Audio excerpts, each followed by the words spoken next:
Hello दोस्तों, welcome to my channel. और इस वीडियो हम देखेंगे मध्य प्रदेश के करंट अफेयर्स। तो सितंबर मंथ के तीसरे सप्ताह में जो भी एमपी के करंट अफेयर्स बन सकते हैं, इम्पोर्टेंट हैं, वो इस वीडियो में कवर किए जाएंगे। तो चलिए स्टार्ट करते हैं इस वीडियो को।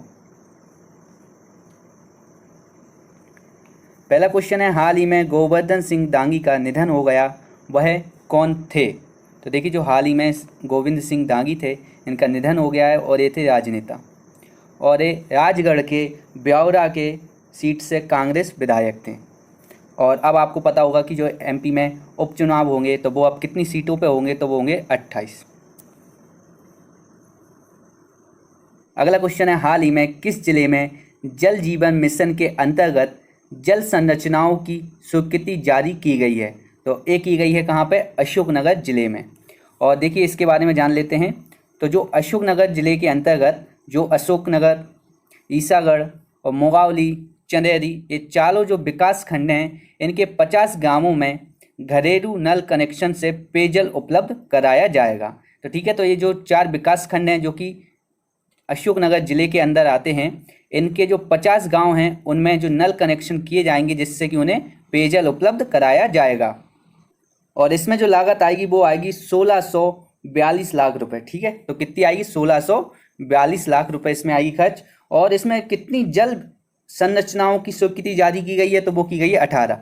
ठीक है, तो 18 जल संरचनाओं की स्वीकृति जारी की गई है। अगला क्वेश्चन है, हाल ही में किसने यथा समय पुस्तक का विमोचन किया है? तो एक किया है उषा ठाकुर ने। ठीक है, तो एक जो पुस्तक थी यथा समय, इसका विमोचन किसने किया है? तो एक किया उषा ठाकुर ने। और देखिए, जो उषा ठाकुर हैं, ये प्रेजेंट में मध्य प्रदेश की संस्कृति एवं पर्यटन मंत्री हैं। और ये पुस्तक के राइटर कौन हैं? तो ये हैं डॉक्टर उमाशंकर। ये आपको दोनों याद रखने हैं। अगला क्वेश्चन है, मध्य प्रदेश के किस जिले के पॉलीटेक्निक कॉलेज को सेंटर ऑफ एक्सीलेंस के रूप में तैयार किया जाएगा? तो एक किया जाएगा शिवपुरी के।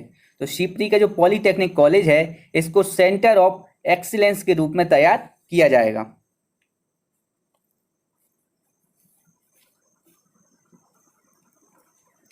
अगला क्वेश्चन है, हाल ही में राजा मानसिंह तोमर संगीत विश्वविद्यालय के कुलपति किसे बनाया गया है? ठीक है, तो जो राजा मानसिंह तोमर संगीत विश्वविद्यालय है, इसके जो कुलपति बनाए गए हैं वो हैं प्रोफेसर साहित्य कुमार नाहर। और देखिए, जो राजा मानसिंह तोमर संगीत विश्वविद्यालय है, ये ग्वालियर में स्थित है, और इसकी जो स्थापना हुई थी वो हुई थी 2008 में।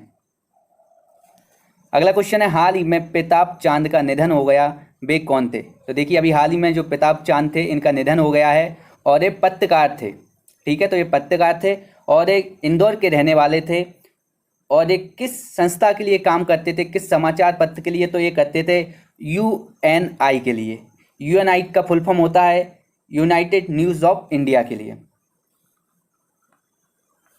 अगला क्वेश्चन है, 1 अक्टूबर से 7 अक्टूबर तक मध्य प्रदेश में कौन सा सप्ताह मनाया जाएगा? तो देखिए, जो 1 अक्टूबर से लेकर 7 अक्टूबर तक मध्य प्रदेश में कौन सा सप्ताह मनाया जाएगा? तो ये मनाया जाएगा वन्य प्राणी संरक्षण सप्ताह। ठीक है, वन्य प्राणी संरक्षण सप्ताह मनाया जाएगा 1 अक्टूबर से लेकर 7 अक्टूबर तक।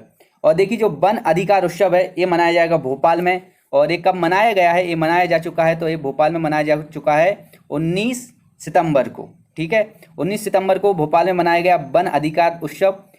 और 1 अक्टूबर से लेकर 7 अक्टूबर तक बनाया जाएगा वन्य प्राणी संरक्षण सप्ताह। अगला क्वेश्चन है, 18 सितंबर 2020 को मुख्यमंत्री शिवराज सिंह चौहान ने किस जिले में आयोजित कार्यक्रम में प्रधानमंत्री फसल बीमा की राशि किसानों के खातों में डाली है? तो देखिए, जो शिवराज सिंह चौहान हैं, इन्होंने 18 सितंबर को जो कार्यक्रम था, कहाँ पे था ये कार्यक्रम? तो ये था उज्जैन में, और वहाँ पर प्रधानमंत्री फसल बीमा योजना की राशि किसानों के खातों में डाली गई। और ये राशि जो है, ये 22 लाख किसानों के खातों में डाली गई है। और कितनी राशि है? तो ये है 4686 करोड़ रुपए। तो 4686 करोड़ रुपए की राशि 22 लाख किसानों के खातों में डाली गई। और बात की जाए प्रधानमंत्री फसल बीमा योजना की, तो इसकी जो स्टार्टिंग हुई थी, ये हुई थी 2016 से। और इसका देखिए, जो योजना है, इसका कौन प्रबंधन करता है, कौन मैनेजमेंट करता है इस योजना का? तो वो करती है कृषि एवं किसान कल्याण मंत्रालय द्वारा इसका मैनेजमेंट किया जाता है। अगला क्वेश्चन है मध्य प्रदेश में हेरिटेज मदरा पॉलिसी तैयार करने के लिए कितने सदस्य टास्क फोर्स गठित की गई है। तो देखिए जो मध्य प्रदेश में हेरिटेज मदरा पॉलिसी तैयार करने के लिए 3 सदस्यीय टास्क फोर्स गठित की गई है। और इसमें कौन कौन सदस्य हैं, तो देखिए इसमें हैं अशोक बर्णवाल, पल्लवी जैन और दीपाली रस्तोगी। और जो ये पॉलिसी है इसका क्या उद्देश्य है, तो आदिवासियों की परंपरागत दक्षताओं के दृष्टिकोण उनकी आजीविका को बेहतर बनाना। अगर सरल भाषा में बात की जाए तो जो आदिवासी लोग हैं और वो जिस कार्य को बहुत अच्छे से कर सकते हैं तो उसका विकास करना, जिससे कि उनका जो जीवन स्तर है वो ऊंचा हो सके। देखिए मान के चलिए कोई आदिवासी है और वो मटके बहुत अच्छे बनाता है, ठीक है, तो उस मटके को अच्छे दाम पे बेच जा सके, उनके लिए बाजार उपलब्ध हो सके, उनकी जो कला है उससे उनको आजीविका मिल सके, ये इसका उद्देश्य है। अगला क्वेश्चन है मध्य प्रदेश तीर्थ स्थल एवं मेला विकास प्राधिकरण का अध्यक्ष किसे नियुक्त किया गया है। तो ये किए गए हैं माखन सिंह चौहान। और देखिए जो माखन सिंह चौहान है इन्हें अभी हाल ही में कैबिनेट मंत्री का दर्जा भी दिया गया है, तो ये आपके लिए बहुत ही इंपॉर्टेंट हो जाता है। अगला क्वेश्चन है हाल ही में मुख्यमंत्री द्वारा किस जिले में काठन बहत सिंचाई परियोजना का शिलान्यास किया गया। तो ये किया गया है कहाँ पर, छतरपुर में। और छतरपुर में कहाँ पे, तो छतरपुर का एक ग्राम है लिथौरा में, ठीक है। और इसमें कितनी राशि का खर्च की जाएगी, तो ये की जाएगी 394 करोड़ रुपए।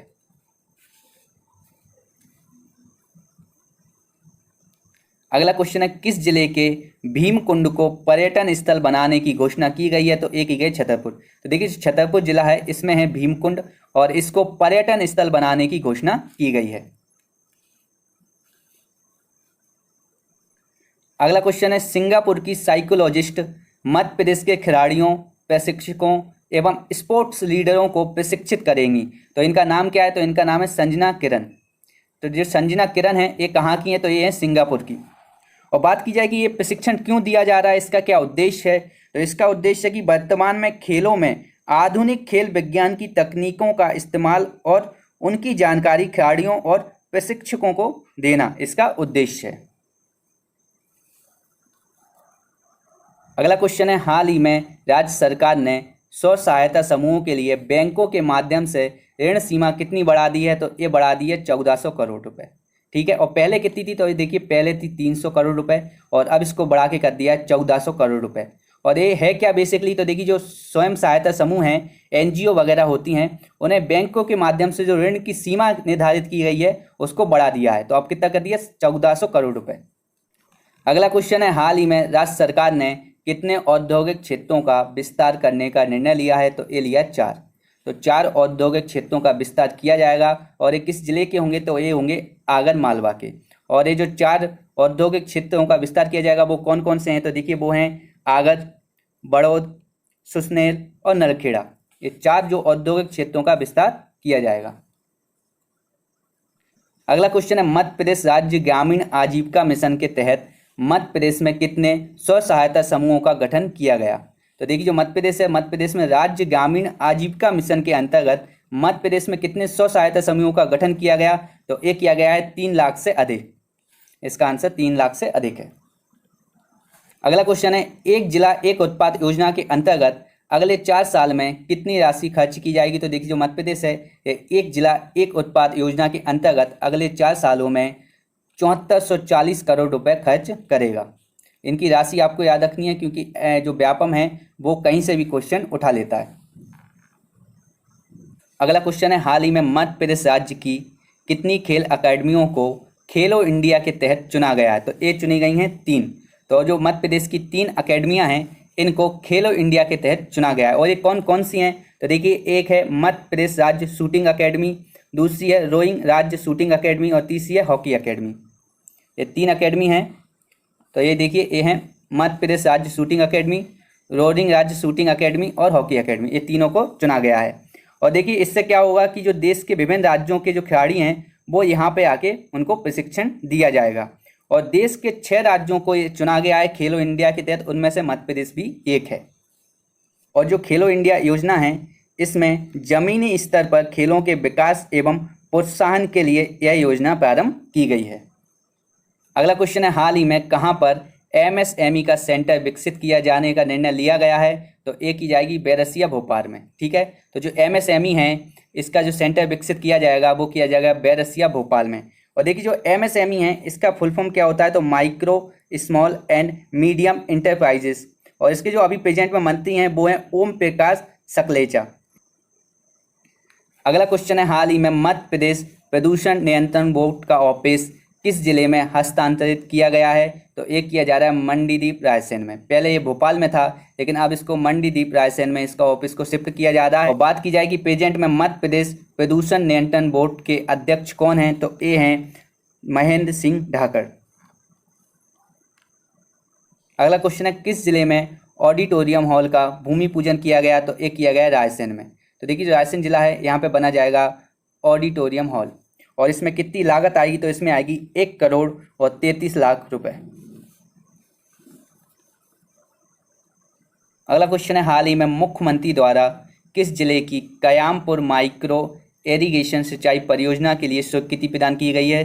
तो ये जो कयामपुर माइक्रो इरिगेशन सिंचाई परियोजना है ये होगी मंदसौर में स्टार्ट। और हमारी जो करंट अफेयर्स है यहाँ पे कंप्लीट होते हैं। इसके बाद हम एक मध्य प्रदेश की योजना के बारे में देख लेते हैं। जब भी कोई करंट अफेयर्स की वीडियो आती है उसके साथ में एक मध्य प्रदेश की एक योजना भी हम कंप्लीट करते हैं। तो इस बार हम पढ़ेंगे लाडली लक्ष्मी योजना।